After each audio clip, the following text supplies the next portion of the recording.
Assalamualaikum warahmatullahi wabarakatuh. Alhamdulillah alladzi anzala sakinata fi qulubil mu'minin liyazdadu imanan ma imanihim. Allahumma salli wa sallim wa barik ala nabiyyina Muhammadin wa ala alihi wa ashabihi wa man tabi'ahu bi ihsanin ila yaumiddin. Amma ba'd.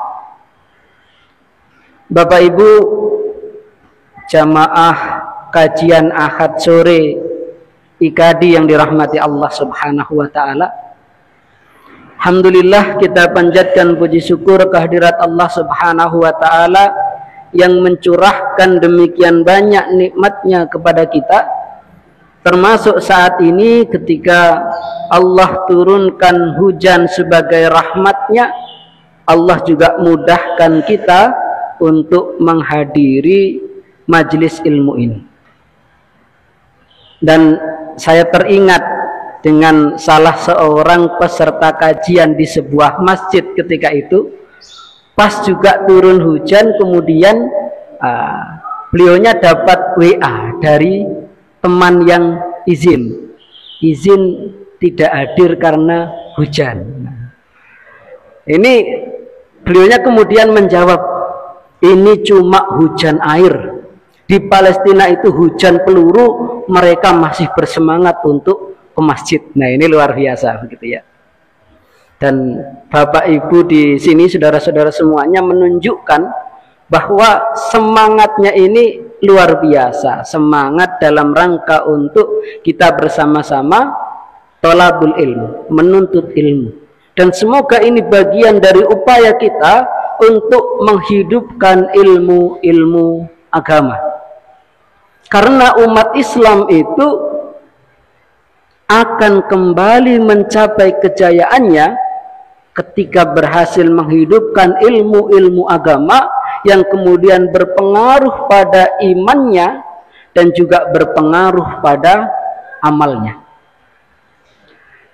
Tahun 1097 Masehi, Imam Al-Ghazali mengamati kondisi kaum muslimin yang mengalami kemunduran. Dilihatnya salat jamaah sudah tidak seperti dulu, mulai berkurang jamaahnya. Banyak yang kemudian lalai dari ilmu agama. Maka ketika beliau mengunjungi Masjid Al-Aqsa pada tahun itu, beliau mengatakan dengan firasatnya yang tajam, agaknya tidak lama lagi Masjid Al-Aqsa, kiblat pertama umat Islam, tujuan Isra, titik tolak Mi'raj, ini akan jatuh ke tangan musuh. Saat itu sebagian ulama dan kaum muslimin merasa bahwa apa yang disampaikan oleh Imam Ghazali ini aneh. Bahkan ada yang menuduh pikiran Imam Al-Ghazali itu terganggu. Kenapa? Karena waktu itu yang mereka lihat, Daulah Abbasiyah masih berdiri, khalifahnya masih aman, meskipun sebagian wilayah itu sudah membentuk kesultanan-kesultanan. Ternyata benar, 2 tahun berikutnya, tahun 1099, datang pasukan salib merebut Masjid Al-Aqsa, membantai kaum muslimin sampai menggenangi Al-Quds dengan darah penduduk Baitul Maqdis, penduduk Palestina.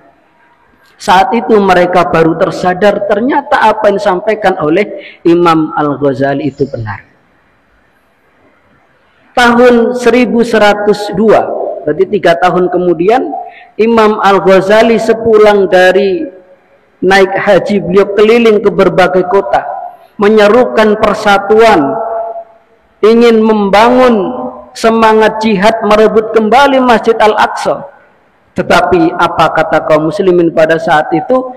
Ini tidak mungkin bisa, karena kekalahannya ini sudah langsung kekalahan telak sampai ke jantung kiblat pertama umat Islam di dunia, Masjid Al-Aqsa yang jatuh ke tangan pasukan salib.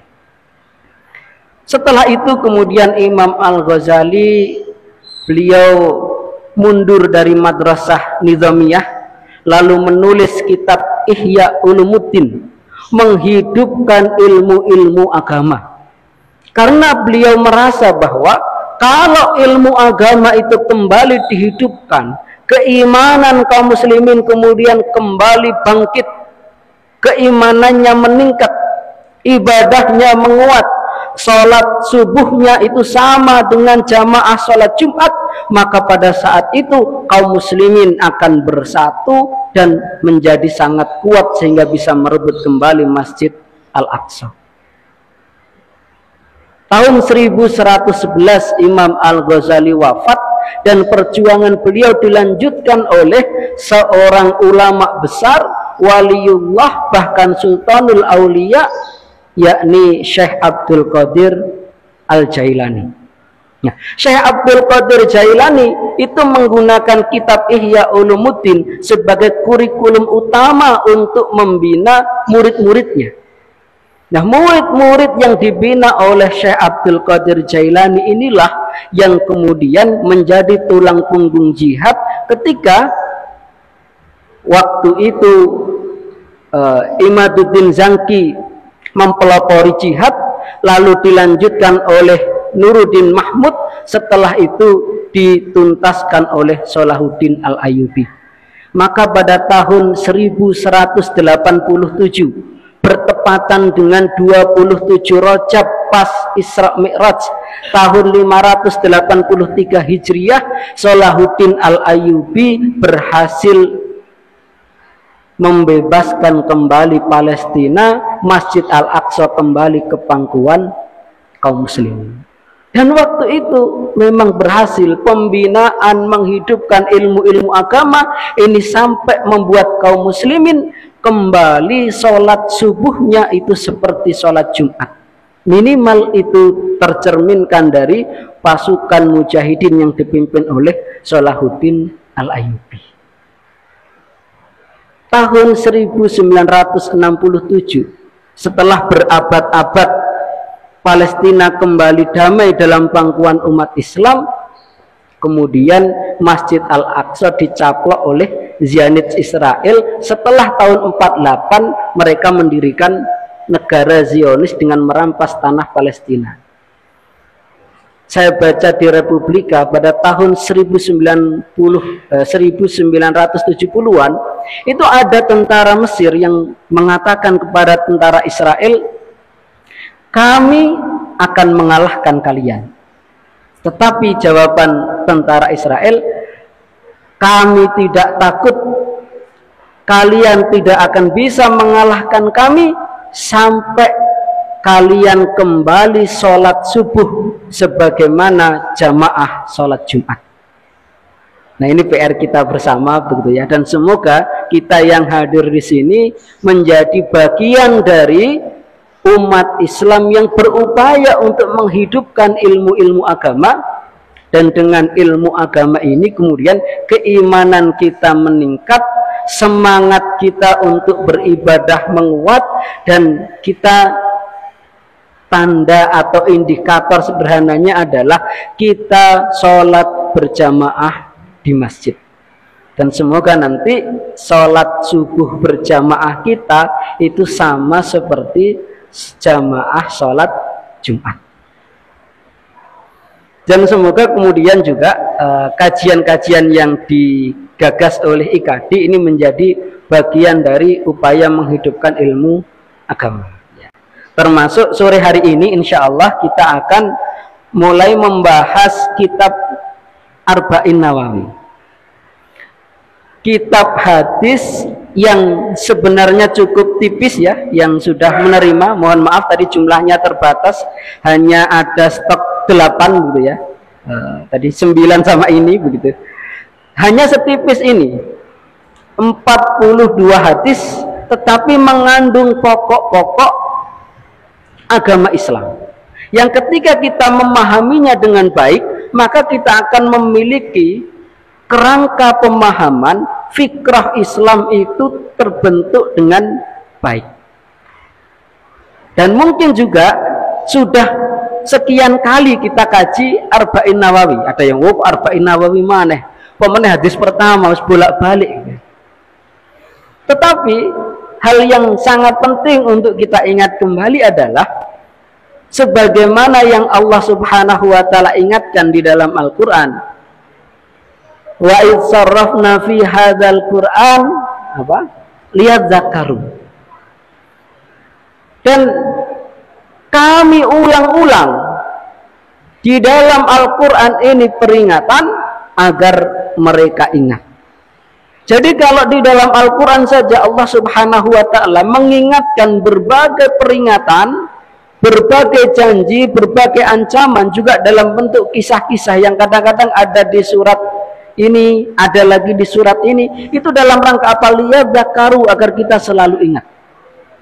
Maka demikian pula kita berupaya, tidak cukup kita kadang-kadang sekali mengkaji selesai, tetapi kadang perlu untuk kita ulang, sehingga dengan pengulangan kita ingat kembali, semakin tertanam kuat di dalam hati kita, kita bisa hafal, kita bisa faham, kita juga kemudian bisa mengamalkan lebih baik. Dan luar biasanya para ulama kita itu kalau mereka murojaah, nah ini bukan hanya untuk menghafal Al-Quran gitu ya, tetapi juga dalam hal keilmuan, murojaahnya para ulama itu luar biasa. Ada Imam Al-Muzani, beliau muridnya Imam Syafi'i. Kata Imam Al-Muzani, aku menghatamkan kitab Ar-Risalah 500 kali. Ada di antara jenengan yang mengkaji satu kitab diulang sampai 500 kali ada? Belum ada ya? 100 kali? Belum ada ya? Kalau Al-Quran mungkin sudah ya, khatam 100 kali ya. 50 kali. Nah, ini selain Al-Quran, kita baca sampai 50 kali, kita kaji sampai 50 kali ya. Nah, Imam Al-Muzani itu sampai 500 kali beliau mengkaji kitab Ar-Risalah, dan kata beliau, setiap kali aku khatam maka aku mendapatkan pelajaran baru. Jadi selalu akan ada pelajaran, hikmah, apa bahasa sekarang, insight baru setiap kali kita mengulang apa yang kita pelajari. Nah, semoga juga apa yang kita pelajari pada sore hari ini, meskipun mungkin pernah dan sudah beberapa kali dibahas, itu mendatangkan sesuatu yang baru, minimal mengingatkan kembali, mendatangkan hikmah baru, mendatangkan insight baru, mendatangkan inspirasi bagi kita untuk beramal. Nah, itu menjadi ilmu yang manfaat. Dan kita juga berupaya untuk menghafalkan gitu ya. Kadang kita sudah mengkaji beberapa kali tapi tidak hafal-hafal gitu ya. Padahal di dalam muqaddimahnya di sini Imam Nawawi rahimahullah menyebutkan man hafidha ala ummati arba'ina hadisan min amri diniha ba'athahullahu ta'ala yaumal qiyamati fi zumuratil fuqaha wal ulama. Di halaman 3. Barang siapa di antara umatku menghafalkan 40 hadis tentang urusan agamanya, maka Allah akan membangkitkan pada hari kiamat nanti bersama dengan para fuqaha dan ulama. Meskipun dijelaskan oleh Imam Nawawi, hadis ini oleh sebagian ulama adalah derajatnya dhaif, tetapi beliau berpendapat hadis dhaif itu boleh dipakai untuk fadailul amal. Jadi bayangkan kalau ternyata keutamaan ini bisa kita raih, kita bisa menghafalkan hadis Arba'in Nawawi dari hadis 1 sampai hadis 42. Cukup 42 hadis itu saja, kita akan dibangkitkan oleh Allah Subhanahu wa ta'ala pada hari kiamat nanti, dan derajat kita itu disetarakan dengan para ulama. Mudah atau berat ini menghafal 42 hadis Arba'in Nawawi? Biasanya hadis pertama hafal, ketemu hadis kedua agak putus asa. Karena hadis keduanya itu panjang gitu ya. Tapi insya Allah kita berupaya mencoba dan insya Allah bisa. Karena sudah dipraktekkan di banyak majelis taklim gitu ya, bisa gitu ya. Baik, kita masuk ke hadis pertama. Ya. Kalau di kitabnya berarti halaman 6 ya. An Amiril Mukminin Abi Hafsin Umar bin Khattab radhiyallahu anhu qala sami'tu Rasulullah sallallahu alaihi wasallam yaqul innamal a'malu binniyat wa innamal likulli imri'in ma nawa. Faman kanat hijratuhu ila Allah wa rasulih fahijratuhu ila Allah wa rasulih. Wa man kanat hijratuhu lidunya yusibuha aw imra'atin yankihuha fahijratuhu ila ma hajara ilaih. An Amiril Mukminin, dari Amirul Mukminin.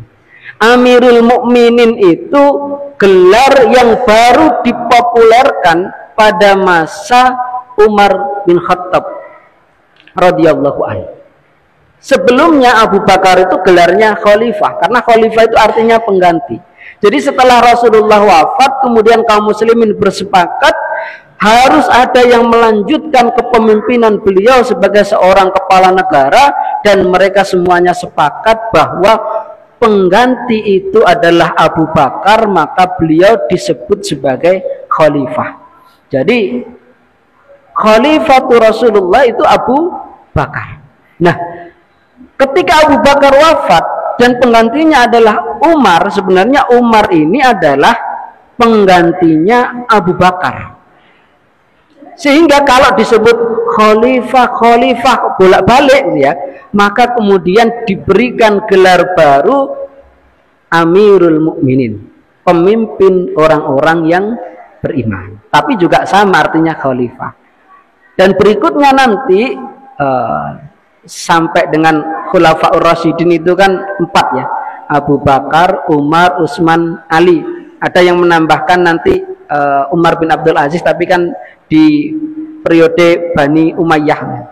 Setelah itu kan kemudian Bani Umayyah, setelah itu Bani Abbasiyah, setelah itu Turki Utsmani. Nah, ini lebih banyak menggunakan gelar khalifah, meskipun kadang-kadang juga menyebut Amirul Mukminin.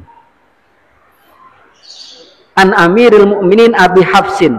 Nah, jadi Abi Hafsin ini adalah nama kunyah. Orang Arab itu umumnya punya 3 nama. Yang pertama nama isim, yang kedua nama kunyah, yang ketiga nama laqab. Nama isim itu nama asli, umumnya hanya 1 kata. Umar, Utsman, Ali. Kalau kita kan ada yang namanya panjang-panjang gitu ya. Ada teman saya itu namanya 9 kata. Sampai kalau di absensi itu, daftar presensi itu disingkat, ditunjukkan 1 kata saja. Itu nama terpanjang yang pernah saya lihat. Umumnya kalau sekarang mungkin 3 kata ya, menyesuaikan dengan paspor biar mudah gitu ya. Nah, kalau orang Arab umumnya begitu, para sahabat juga. Kalau Abu Bakar, nama aslinya siapa? Abu Bakar kan 2, ini nama kunyah sebenarnya. Abu Bakar. Pokoknya kalau Abu umumnya itu adalah nama kunyah. Ada yang tahu? Nama aslinya Abu Bakar itu Abdullah. Jadi Abdullah bin Kuhafah. Nama kunyahnya Abu Bakar. Ini lebih populer nama kunyahnya. Kadang-kadang orang itu lebih populer nama kunyahnya daripada nama aslinya. Abu Hurairah, nah itu lebih populer nama kunyahnya daripada nama aslinya. Ya. Itu nama isim 1 kata. Kemudian nama kunyah. Nama kunyah itu umumnya diambilkan dari nama anak laki-laki pertama. Tapi kadang-kadang juga nama anak perempuan, sebagaimana ini Abu Hafsin. Oleh para ulama Artinya dua, yang pertama adalah ayahnya Hafsah, yang kedua Hafsin itu juga bermakna singa. Sehingga kenapa Umar bin Khattab dijuluki singa gitu ya, karena memang orangnya ini kuat, orangnya ini cepat ya, seperti singa gitu ya. Kalau Abu Bakar, tapi nama kunyahnya Abu Bakar gitu ya. Ada orang yang nama kunyahnya itu bagus gitu ya, tapi kemudian oleh Islam namanya ini dikoreksi. Contoh misalnya nama aslinya adalah Amr bin Hisham, kemudian nama kunyahnya dia dipanggil orang-orang itu Abul Hakam. Abul Hakam itu bisa jadi ada anaknya yang bernama Hakam, tapi juga karena dia ini salah satu tokoh intelektual di Quraisy, dia dijuluki bapak kebijaksanaan. Tapi oleh Islam diberikan nama siapa? Abu Jahal ya. Jadi bukan karena Abu Jahal ini orang yang bodoh gitu ya secara intelektual, karena dia termasuk tokoh intelektualnya Quraisy. Soal bahasa, soal sejarah, soal nasab, soal syair dia jago gitu ya.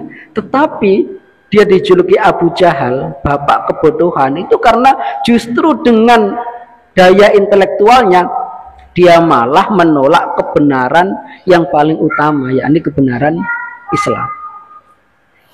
Nah, kalau Umar nama kunyahnya Abu Hafsin, kalau Utsman nama kunyahnya siapa? Ali. Nah, Abu Hasan. Nah, kemudian ada nama lakop. Nah, kalau lakop ini gelar ya, gelar. Kalau Abu Bakar, nama lakopnya siapa? Abu Bakar As-Siddiq. Kalau Umar, Al-Faruq. Kalau Utsman, Dzun-Nurain, pemilik dua cahaya. Kalau Ali, ya ada Madinatul Ilmi, Karamallahu wajhah, Asadullah, banyak gitu ya. Nah, ini Umar bin Khattab. Nah, Umar bin Khattab radhiyallahu an ini beliau masuk Islam justru pada saat ingin membunuh Rasulullah Sallallahu Alaihi Wasallam. Dan ini luar biasa gitu ya, bagaimana orang dengan masa lalu seperti apapun itu punya peluang di masa depan untuk menjadi lebih baik. Umar waktu itu dengan membawa pedang itu kan jalan bergegas ketemu dengan salah seorang sahabat. Umar, kau mau kemana? Aku mau mencari Muhammad, aku akan membunuhnya. Kata sahabat ini, engkau mau mencari Muhammad padahal adikmu sudah menjadi pengikutnya.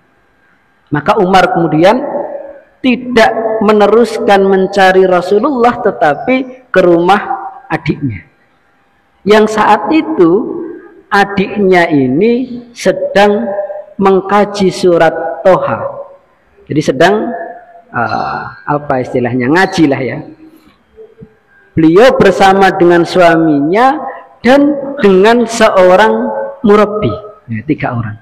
Ada yang hafal nama 3 orang ini? Insya Allah saya membawa beberapa door prize. Ada yang hafal?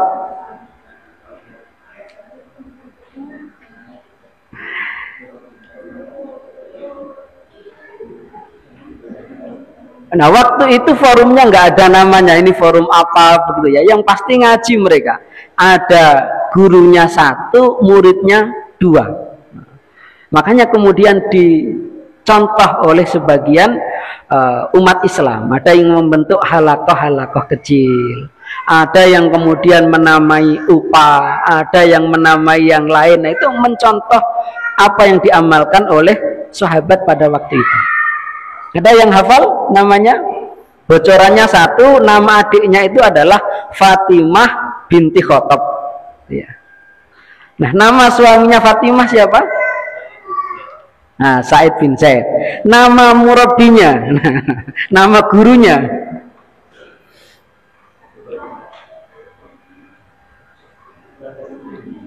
Nama gurunya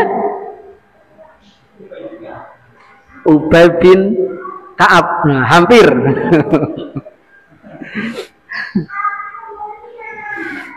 Nanti jadi PR ya. Kalau ketemu, nah silakan. Nanti kalau door prize-nya masih ada, berarti yang bisa menjawab dapat door prize.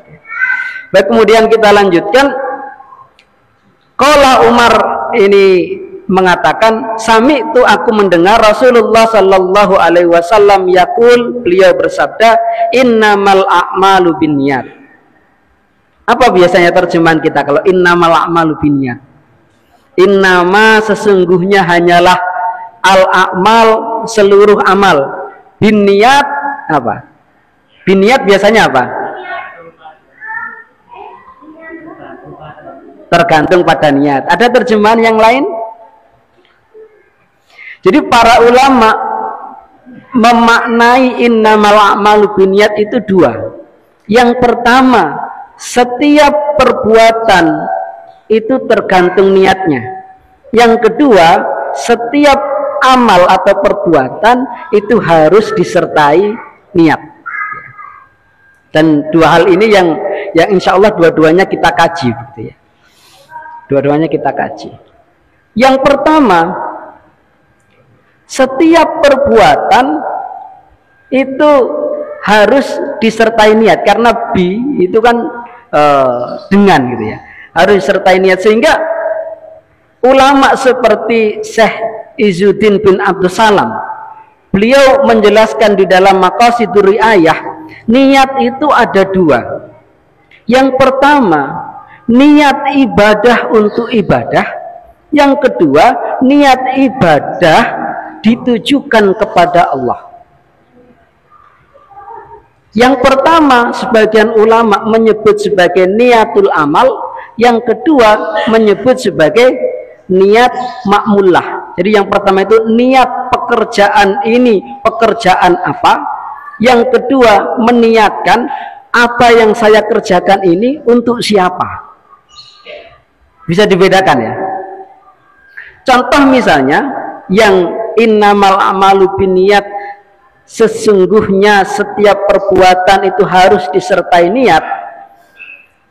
Itu kata para ulama al-a'mal, meskipun artinya seluruh amal, tetapi maksudnya adalah mayoritas amal ibadah. Sehingga ibadah-ibadah utama itu kalau enggak disertai dengan niat, dia menjadi tidak sah. Contoh misalnya sholat, kemudian puasa, kemudian apalagi haji. Ada orang yang dari malam, bukan hanya dari terbit fajar, tapi ya sebelum itu sampai terbenamnya matahari, dia tidak makan, tidak minum, tapi tidak niat puasa. Ya dia, aku diet. Itu sah atau tidak puasanya? Tidak sah ya.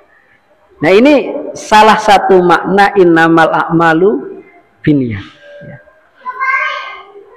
Jadi membedakan orang yang dia itu ruku, dia itu sujud, tapi tidak niat sholat, sholatnya tidak sah. Orang yang tidak makan mulai pagi sampai dengan terbenamnya matahari, tapi tidak niat puasa, dia juga tidak terhitung puasa. Bahkan para ulama kemudian merinci, niat itu apa namanya, untuk ibadah seperti sholat itu harus rinci, harus detail.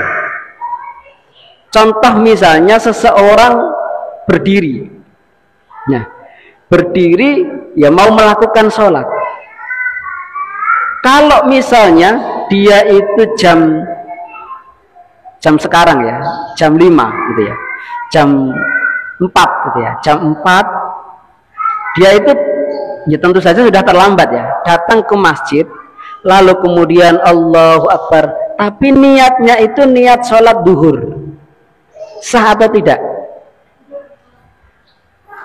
Sehingga para ulama merinci untuk ibadah seperti sholat itu harus detail bahwa saya ini sholat, saya ini ngapain? Saya sholat apa? Nah itu harus jelas, sholat wajib atau sholat sunnah.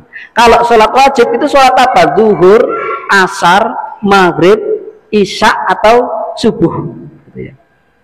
Makanya kalau kita mengkaji fikih, di antaranya misalnya Safinatun Najah itu disebutkan niat, ini kalau secara fikih ya. Kalau secara bahasa niat itu kan keinginan atau kehendak irodah ya. Tapi kalau secara fikih qasdus syai' muqtarinan bi amali, menyengaja melakukan sesuatu yang dibarengkan dengan perbuatan itu. Ini niat secara fikih. Sehingga ibadah seperti sholat, niatnya itu ya pas takbiratul ihram, memulai aktivitas itu. Kalau itu wudhu, berarti pas awal membasuh muka. Kecuali seperti puasa, itu tidak bisa ditempatkan pas awal waktunya. Kenapa? Karena sulit untuk menempatkan pas terbit fajar.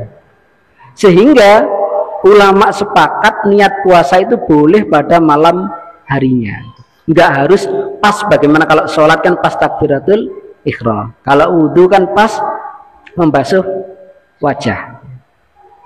Dan niat itu para ulama sepakat adanya di hati. Jadi ini tidak membahas tentang lafadz niat itu ya. Nah nanti berbeda pembahasannya, ada khilafiyah. Ini niat secara fikih, innamal a'malu binniyat, itu diartikan oleh sebagian ulama setiap perbuatan amal ibadah itu harus disertai niat.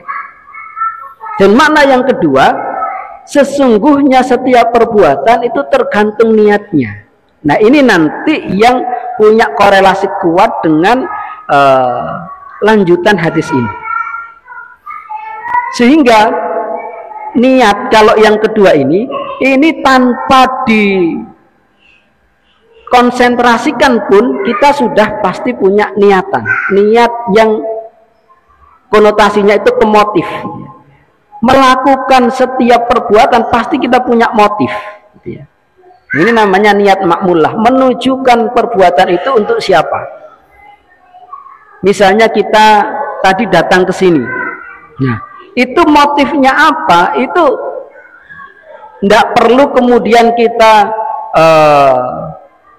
apa istilahnya, menyusunnya secara khusus.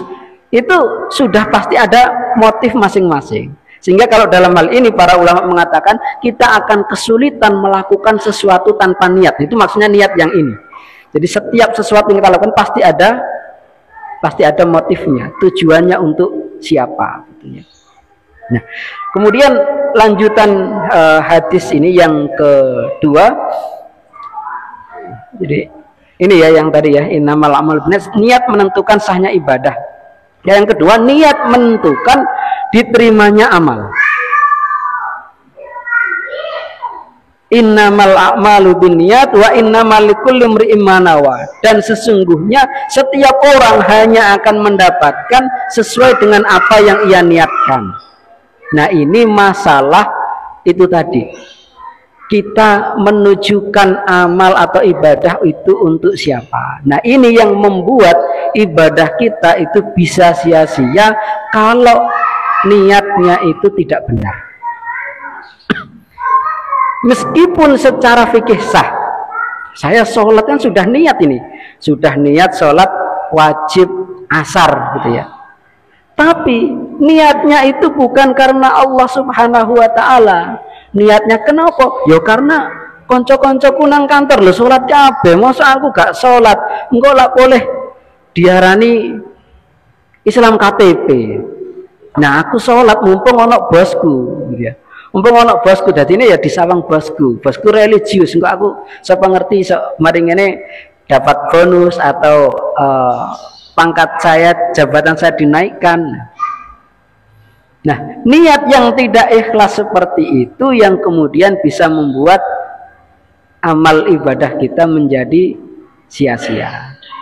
Nah, ini meskipun tadi secara otomatis pasti ada motif, tetapi yang perlu untuk kita kelola adalah sering akan ada bisikan-bisikan yang membuat kita itu tidak ikhlas.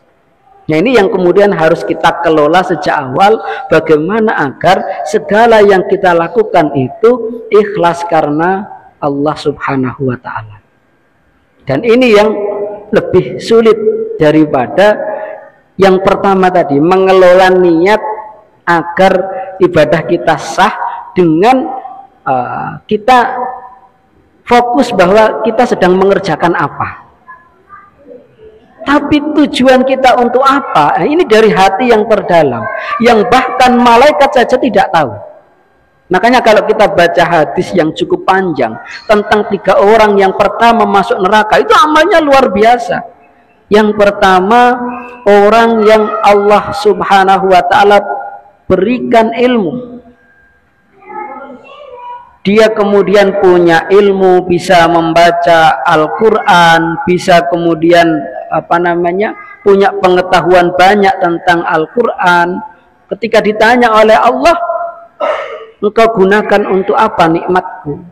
Dia menjawab, ya Allah, engkau menganugerahkan kepadaku ilmu, lalu kemudian aku ajarkan kepada orang lain karena engkau ya Allah. Kata Allah Subhanahu wa ta'ala, kadzabta, engkau berbohong. Engkau mengajarkan ilmu itu agar disebut sebagai orang yang alim dan engkau sudah mendapatkannya. Wahai malaikat, seret dia ke neraka. Jadi dalam catatan malaikat itu sudah dicatat sebagai amal yang baik. Tetapi hati terdalamnya hanya Allah Subhanahu wa ta'ala yang tahu, yang ternyata itu tidak ikhlas dan justru menyebabkannya masuk neraka. Yang kedua dipanggil lagi, apakah engkau ingat dengan nikmat-nikmatku? Dia menjawab, ingat ya Allah, engkau memberikan nikmat kepadaku sehingga aku bisa berjuang, bisa berjihad fi sabilillah, dan aku kemudian syahid karenamu. Kata Allah, engkau berbohong. Engkau berjihad agar dikatakan sebagai pemberani dan engkau sudah mendapatkan itu. Malaikat seret dia ke neraka. Bayangkan, orang yang berjihad ini bukan sekedar berdakwah gitu ya, tapi berjihad mengorbankan harta, mengorbankan nyawanya karena tidak ikhlas, dia kemudian diseret ke neraka. Yang ketiga, datang lagi orang yang lain. Apakah engkau ingat dengan nikmat-nikmatku?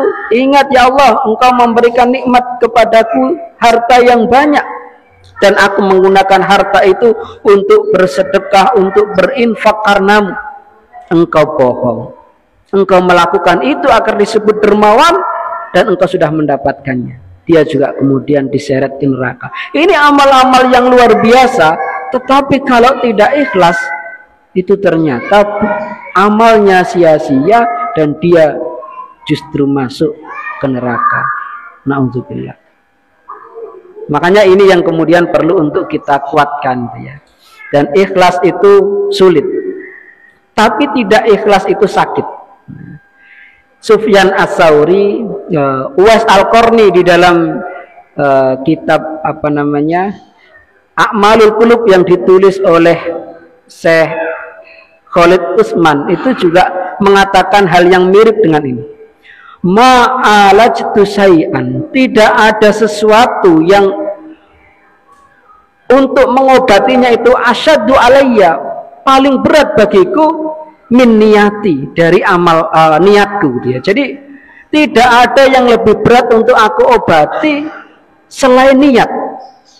Li'annaha tataqallabu alayya, karena sesungguhnya niat itu berbolak-balik dalam diriku. Jadi hati itu kan berbolak-balik. Jadi kalau ulama seperti Sufyan Ats-Tsauri, bahkan Uwais Al-Qarni itu mengatakan menata niat itu sulit untuk bisa ikhlas ya, bukan niat yang tadi itu, yang niatul amal. Tapi untuk ikhlas itu sulit, nah apalagi dengan kita. Makanya kemudian kita senantiasa terus berupaya untuk memperbaiki niat. Dan kata Ibnu Qayyim Al-Jauziyah, jadi tadi kata Sufyan Ats-Tsauri berarti ya ikhlas itu sulit, tapi kalau enggak ikhlas itu sakit gitu ya. sakit baik di dunia maupun di akhirat. Kata beliau, al-amalu bighairi ikhlasin, amal yang tidak ikhlas, kal musafir, seperti seorang musafir, yamla'u jirabuhu, yang membawa kantong perbekalan, mengisi kantong perbekalan, romlan dengan pasir, yuskiluhu, yang itu berat baginya, wala yang fa'uh, tetapi tidak bermanfaat.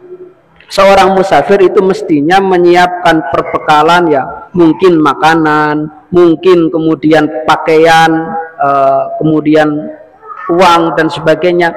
Tetapi ternyata kantong perbekalannya itu hanya diisi pasir. Itu memberatkan tapi tidak bermanfaat apa-apa. Nah, kalau kita melakukan satu amalan itu kita tidak ikhlas, ya ibaratnya kita menanggung beban berat tetapi tidak bermanfaat. Kita melakukan apapun gitu ya, entah ibadah mahdoh, entah ibadah ghairu mahdoh, itu kalau kita tidak ikhlas di dunia saja itu sudah terasa beratnya, dan beratnya itu ya akan membuat hati kita menderita. Kita melakukan sesuatu, oh ini saya melakukan ini biar saya dipuji sebagai orang, katakanlah misalnya kita berdakwah gitu ya, agar dipuji ini sebagai seorang dai mujahid dakwah, tapi ternyata yang dipuji orang lain, hati kita sakit karena tujuan kita itu. Tapi kalau niat kita itu untuk Allah Subhanahu wa ta'ala, dipuji atau tidak dipuji itu urusan mereka, nggak ada pengaruhnya dengan kita. Kita tetap bahagia karena niat kita itu untuk Allah Subhanahu wa ta'ala. Kita ngadakan satu kajian misalnya, kita pengennya, wah kajian ini harus kebiar. Kalau pesertanya banyak, kajiannya itu kemudian luar biasa, ini semua orang akan mengapresiasi, semua orang akan memuji. Kalau niat kita begitu, ternyata kajiannya yang datang sedikit, sakit hati kita. Lah yang datang cuma segini.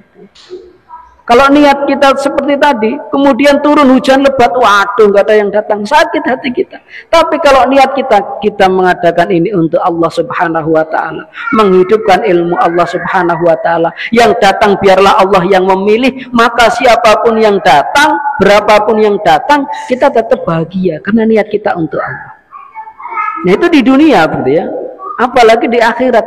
Insya Allah kalau kita ikhlas itu akan lebih bahagia lagi.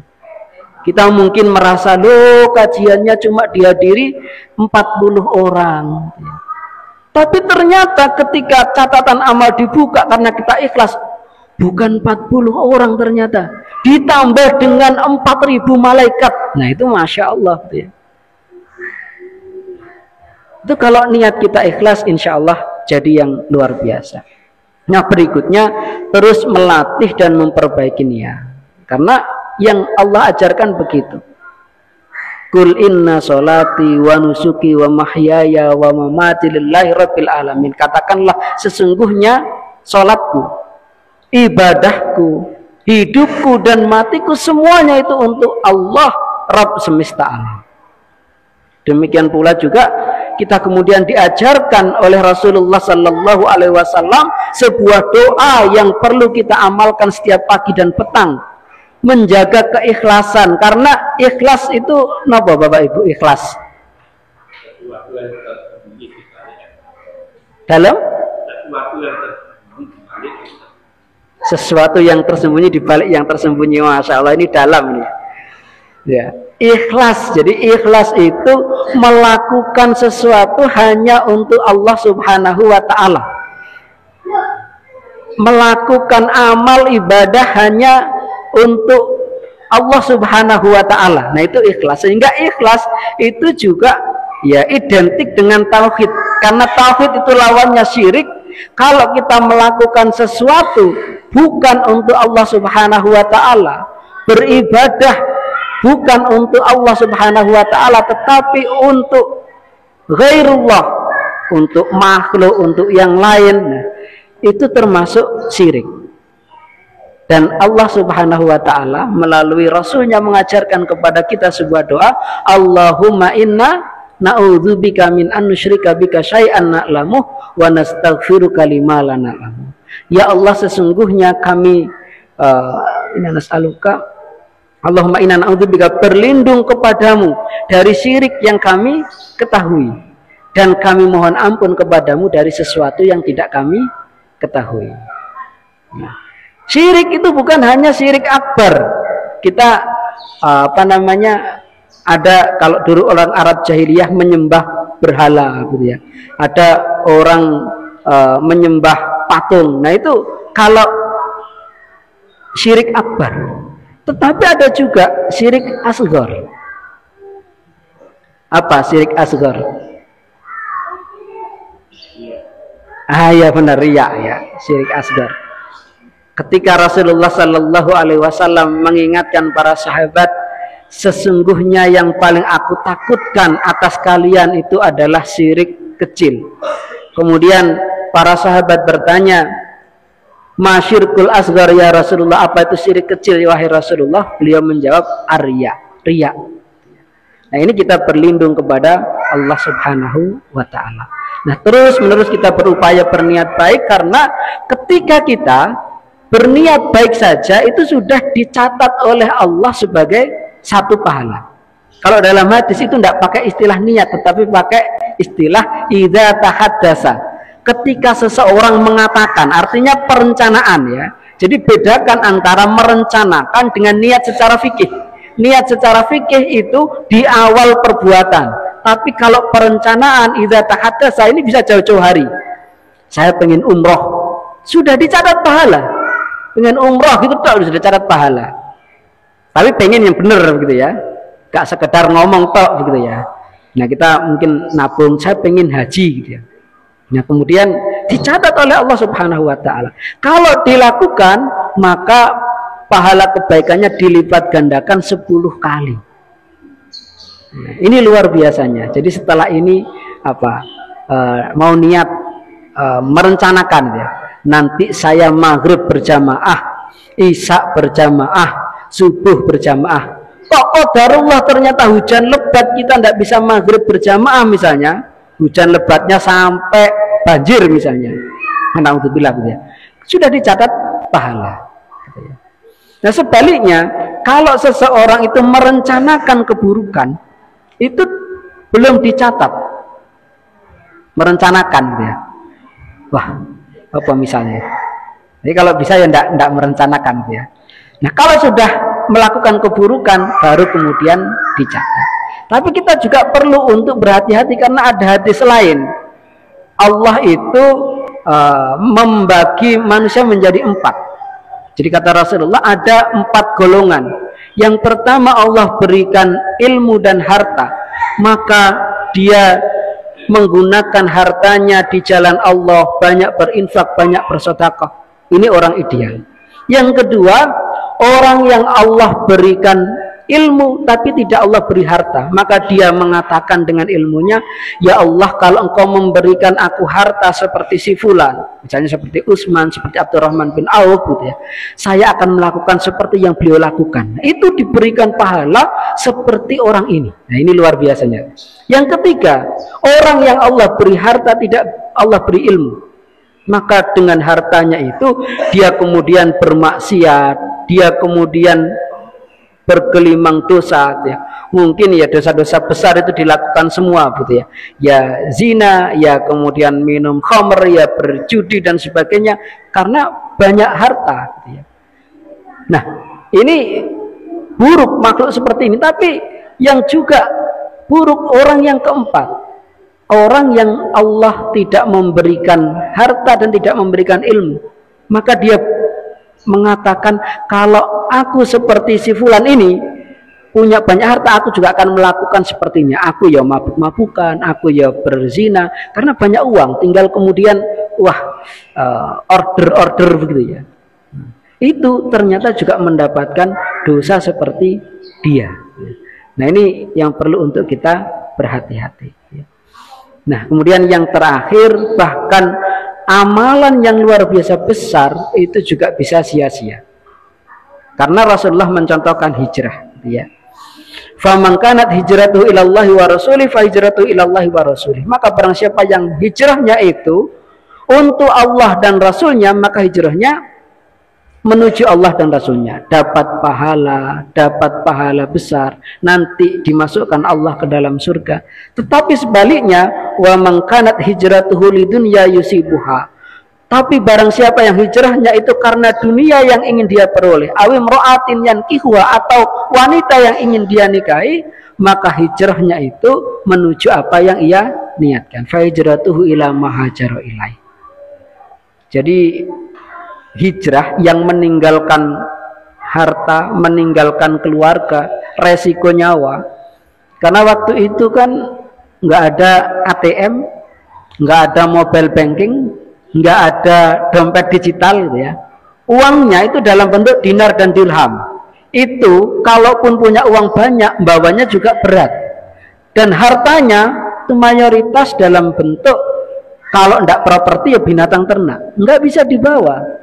Bahkan ada yang kaya raya kemudian membawa hartanya itu dihadang.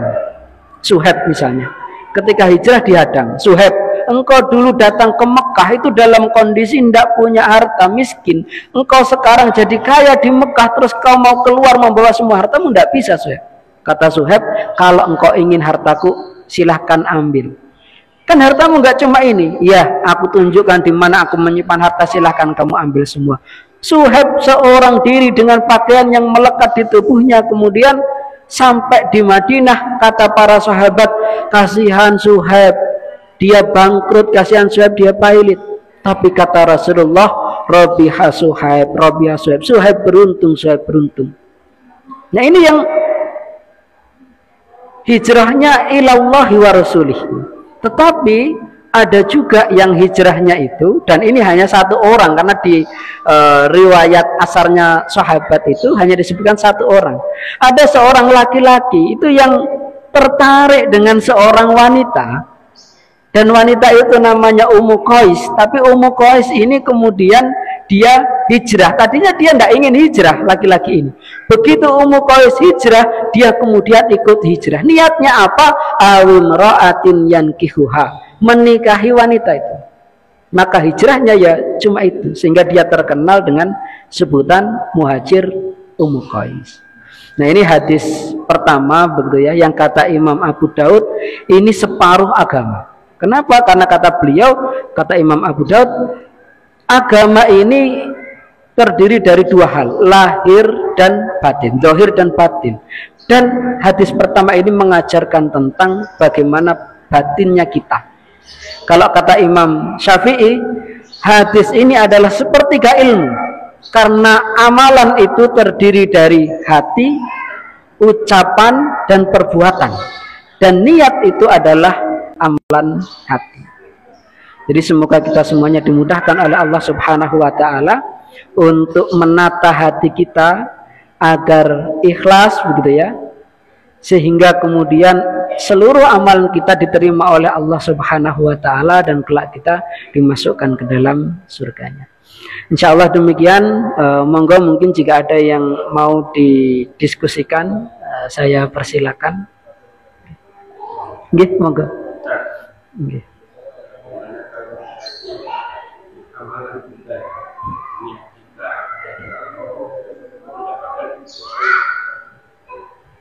Artinya kalau kita beramal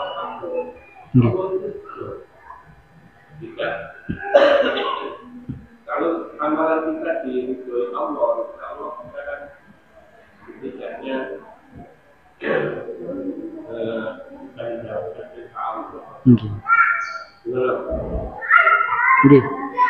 memang yang berat ya ini gitu ya, yang berat bagaimana agar amal kita diridhai oleh Allah Subhanahu wa ta'ala gitu ya.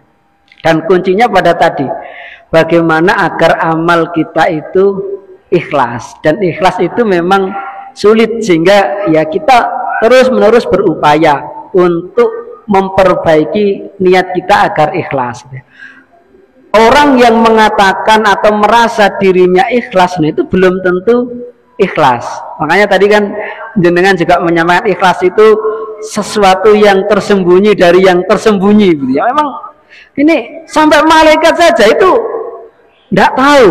Di hadis yang 3 orang tadi itu ya, itu malaikat sampai tidak tahu, dicatat ini amal kebaikan, ternyata tidak ikhlas, dan itu Allah Subhanahu wa Ta'ala yang tahu begitu ya.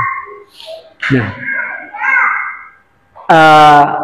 kalau agar amal kita sah, nah itu kan mudah secara fikih kan, kalau sudah begini-begini oh berarti sudah sah gitu ya. Tapi kalau agar amal kita ini diterima Allah, diridhai Allah, nah itu tidak bisa kita pastikan, tapi kita bisa berusaha.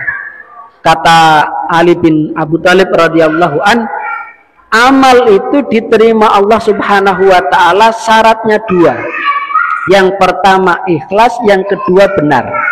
Ikhlas itu berarti amal itu kita hanya mencari ridhonya Allah ya. Yang kedua benar itu berarti amal kita ya sesuai dengan tuntunan Rasulullah Sallallahu Alaihi Wasallam. Kalau itu ibadah mahdoh. Kalau ibadah ghairu mahdoh, ya yang penting amal itu termasuk amal soleh. Sehingga meskipun saya itu niat ikhlas, tapi kalau yang kita lakukan itu salah, itu juga tidak diterima Allah. Contoh misalnya, aku ikhlas iki, aku ikhlas korupsi, terus tak bagiin nang nggone fakir miskin, kayak Robin Hood ngono lho. Nah ini tetap tidak diterima oleh Allah, gitu ya. Karena perbuatannya bukan perbuatan yang baik, gitu ya. Contoh lagi, misalnya kita anak-anak muda misalnya. Wah, aku tak ngajak pacarku ziarah ya. Saya pernah ketika ngisi di Bojonegoro di kantor Pemda, itu ditanya oleh salah seorang mahasiswa. Ini ada teman yang dia itu sebenarnya baik niatnya, ngajak ziarah gitu ya. Tapi kemudian yang diajak itu lawan jenis, terus boncengan, jadi berduaan ziarahnya. Jadi saya jawab sambil bercanda, mungkin malaikatnya juga agak bingung, mungkin ziarahnya itu berpahala, terus pacarannya itu berdosa gitu ya. Jadi niat kita ikhlas, kemudian yang kita lakukan juga benar gitu ya, amal soleh gitu ya. Karena kalau bukan amal soleh kayak tadi amal buruk, kemudian kejahatan, yaitu tidak diterima oleh Allah Subhanahu Wa Taala. Insyaallah ngoten nggih. Nggih.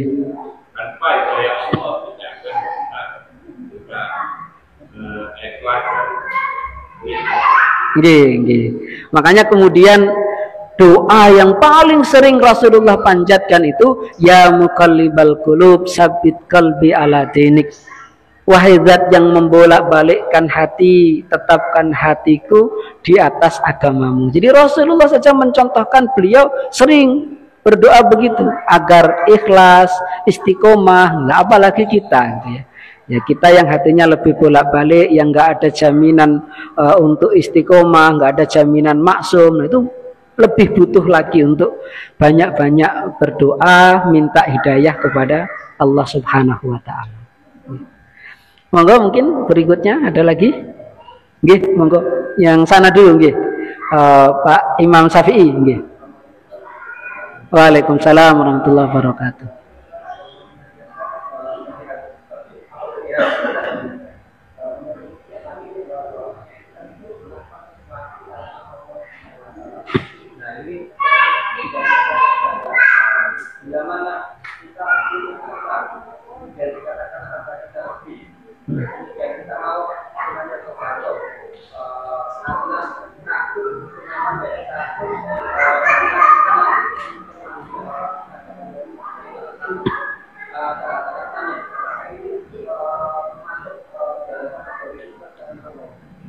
Ya.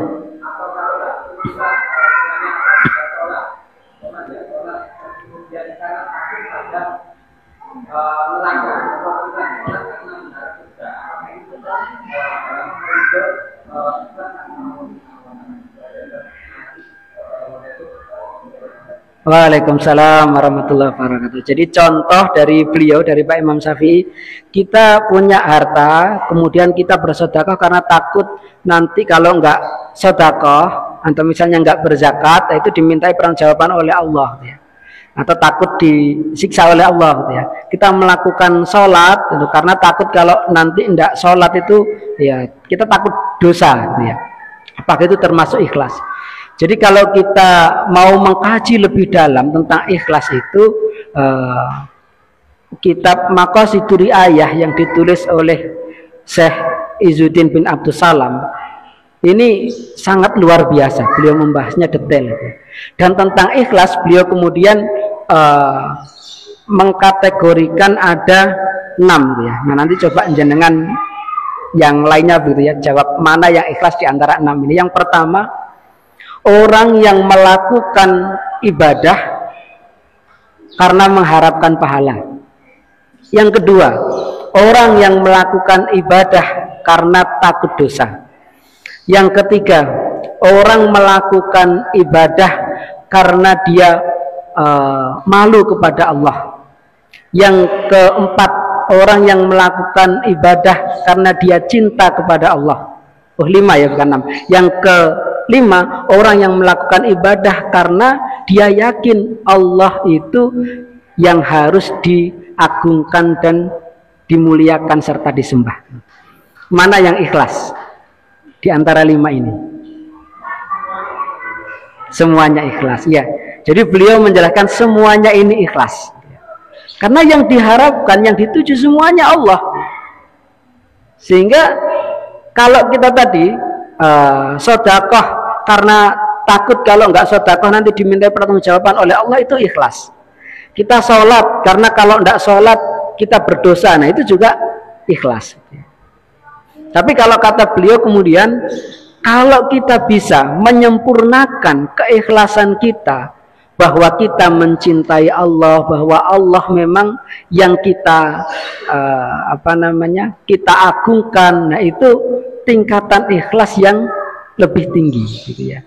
Sehingga memang ada sebagian orang itu yang, contoh misalnya yang sederhana gitu ya, kalau kita dengar ceramahnya Gus Baha itu, seandainya ada malaikat yang turun kemudian mengatakan kepada saya, ibadahmu itu tidak sah, atau mengatakan kamu nanti ini catatannya calon ahli neraka, kata Gus Bah, saya akan tetap beribadah. Nah ini tingkatan ikhlas yang lebih tinggi. Jadi semuanya itu ikhlas. Yang tidak ikhlas kalau tadi misalnya sedekah, aku sedekah, wong iku tak kei 100.000. Semoga bulan depan dia ngasih saya 200.000. Nah ini kata Al-Quran, wala tamnun tastaksir. Jangan memberi dengan mengharap dapat lebih banyak. Sholat, kenapa sholat? Wah, aku nek gak sholat, engkau lah disangka aku ki Islam KTP, meskipun nang omah aku gak sholat, nang kantor aku ya kudu sholat. Nah itu berarti tidak ikhlas gitu ya. Jadi kata Syekh Izzuddin bin Abdus Salam, riya itu karena 3 hal. Yang pertama, ingin mendapatkan pemuliaan dan penghormatan dari orang lain, termasuk pujian ya. Yang kedua, ingin mendapatkan keuntungan materi. Yang ketiga, takut kehilangan sesuatu, baik itu materi maupun mendapatkan celaan. Nah 3 ini yang kemudian termasuk riya. Jadi kalau yang tadi dua-duanya ikhlas. Monggo mungkin ada lagi? Nggih. Pak Leo nggih. Waalaikumsalam warahmatullahi wabarakatuh. Nggih. Kalau kita sholat bukan niat, maka sholatnya itu karena kita yang sholat itu karena terus berubah jadi sholat berusaha kan jadi biasa gitu kan sholat. Begitu juga dengan niat, kalau kita melakukan amal, ketika di awal niatnya baik, gitu, berjalan malaikat kan. Di tengah-tengah ini tiba-tiba niatnya berubah. Ini yang akan dilihat Allah dan malaikat ini yang mana nih? Apakah saat awal niatnya baik atau ketika niatnya sudah berubah maka amalnya tidak diterima? Kemudian bisa jadi ketika di akhir niatnya berubah lagi menjadi lurus. Apakah ini penilaiannya seperti apa nih dari pihak juri akhirat? Wah, berat ini ya. Karena jujur saja Pak, jika kita melakukan suatu amal, bohong kalau misalnya antara kita bilang tidak ada yang pernah berubah niat. Mungkin niatnya jadi aneh, jadi mungkin Iya. Atau mungkin pengen ada dapat yang lain juga karena omongan Rasulnya. Nah ini terus pertanyaan saya, mana yang akan diterima oleh Allah? Yang kedua, kalau misalnya kita ini bukan harus melatih niat, maka tarbiyah niatnya itu seperti apa Pak yang harus kita lakukan dalam bentuk sistem yang baik? Karena menurut saya sesuatu tidak bisa langsung instan tanpa dilatih gitu. Iya. Jadi ya ini tarbiyah niatnya seperti apa Pak yang baik bisa lurus? Iya. Nggih, matur nuwun. Yang pertama perlu untuk kita bedakan antara niat amal gitu ya dengan niat makmulah tadi. Kalau niat amal, contoh tadi misalnya sholat subuh berubah jadi sholat duha, ya itu insya Allah kita lebih mudah bahwa sholat subuh ya pasti sholat subuh sampai akhir, ya kita yakin kalau kita sholat subuh, masa sampai akhir lagi mau sajane sholat subuh apa sholat duha saya gitu. Oh, kayaknya jarang ya kalau begitu ya. Jadi yang pertama terkait dengan niat ibadah insya Allah lebih mudah, dan niat itu kan di awal gitu ya, niat itu di awal, tapi menyertakan niat itu memang harus sampai selesai, bahwa kita yakin kondisi kita itu sholat subuh, jangan sampai berubah kalau itu ya, sholat subuh kemudian aku mau sholat subuh sholat duha itu jadi tidak sah kalau jadi berubah sholat duha gitu ya. Tapi insya Allah menjaga niat itu mudah gitu ya, yang ini. Tapi yang menjaga keikhlasan memang benar itu sangat sulit. Bahkan kalau Uwais Al-Qarni termasuk tabiin yang paling ikhlas dalam kajiannya para ulama, itu menganggap niat itu berat, nah, apalagi kita yang bukan siapa-siapa. Dan alhamdulillahnya bab niat seperti tadi itu juga dibahas oleh Syekh Izzuddin bin Abdul Salam di dalam Maqasidur Riayah ya. Dan beliau kemudian menjelaskan bahwa ulama itu berbeda pendapat terkait dengan berubahnya niat yang awalnya ikhlas kemudian tidak ikhlas. Jadi di tengah amal kemudian berubah menjadi tidak ikhlas, atau yang awalnya itu tidak ikhlas kemudian dia mendapatkan hidayah terus ikhlas. Yang pertama, para ulama mengatakan kalau niatnya itu ada yang tidak ikhlas, ya berarti amal itu menjadi sia-sia semuanya. Tapi alhamdulillah ada pendapat yang kedua. Pendapat yang kedua itu, maka yang ikhlas itu mendapatkan pahala, yang pas tidak ikhlas itu tidak mendapatkan pahala. Jadi prosentase gitu ya. Nah, kalau saya itu lebih lebih senang dengan pendapatnya para ulama yang di kedua ini. Termasuk insya Allah juga Dr. Leo juga gitu ya. Karena memang kita itu kadang-kadang waduh berat ini menjaga niat, maka kita berharap waktu kita ikhlas itu kita bisa dapat pahalanya. Tapi juga ada rinciannya. Kalau itu ibadah mahdhah yang utama, maka kalau kecampuran dengan tidak ikhlas itu bisa hangus semuanya. Contoh sholat, maka kita berupaya sholat kita itu hanya karena Allah, jangan sampai sholat kita itu karena makhluk. Nah, minimal sholat. Nah, tapi juga kan sholat ya tidak semuanya ikhlas, karena ada surah Al-Ma'un kan, ternyata ada orang yang sholat karena riya, itu juga ada. Alladzina yura'un wa yamna'u nal ma'un gitu ya. Nah itu sehingga kemudian kita perlu untuk senantiasa berupaya ya. Nah ini nyambung dengan yang kedua. Nah, bagaimana kita melatih agar kita ikhlas ya?